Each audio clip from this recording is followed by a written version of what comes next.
Utawala wa rais wa Marekani Donald Trump umevionya vyombo vya habari kuwa vinaweza kupokonywa leseni za utangazaji iwapo vitaendelea kuripoti kile maafisa wanachokiita taarifa potofu kuhusu vita dhidi ya Iran. Onyo hilo limetolewa na mwenyekiti wa tume ya mawasiliano ya Marekani FCC, Brendan Carr, ambaye alisema vyombo vya habari vinapaswa kufanya kazi kwa kuzingatia maslahi ya umma. Kupitia ujumbe aliochapisha kwenye mitandao ya kijamii, Carr alisema vituo vya utangazaji vinavyosambaza taarifa za uongo na upotoshaji wa habari vina nafasi ya kurekebisha mwenendo wao kabla ya muda wa kuhuisha leseni zao kufika. Vituo vinavyosambaza upotoshaji wa habari vina nafasi ya kurekebisha mwelekeo wao kabla ya leseni zao kuhuishwa, Carr aliandika. Kauli hiyo imekosolewa vikali na baadhi ya wanasiasa na watetezi wa uhuru wa kujieleza ambao wamesema inaweza kuwa jaribio la kuzuia uhuru wa vyombo vya habari.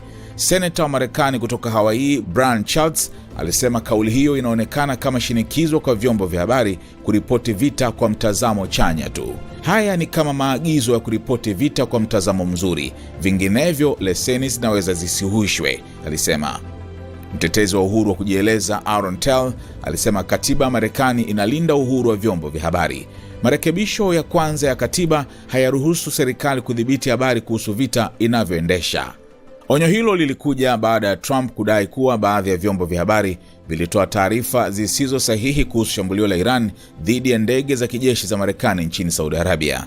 Kupitia mtandao wa Truth Social, Trump alisema ndege hizo hazikuharibiwa kama ilivyoripotiwa. Kambi ilishambuliwa siku chache zilizopita, lakini ndege hazikuharibiwa, alisema, akiongeza kuwa nyingi tayari zimerejea kazini. Tafiti za maoni zinaonyesha kuwa vita dhidi ya Iran havina uungwaji mkono mkubwa nchini Marekani. Utafiti wa hivi karibuni wa Quinnipiac ulionyesha kuwa 53% ya wapiga kura wa Marekani wanapinga hatua za kijeshi dhidi ya Iran. Wataalamu wa sheria pia wamesema vita hivyo vinaweza kuwa kinyume na sheria za kimataifa zinazokataza mashambulizi yasiyo na uchokozi.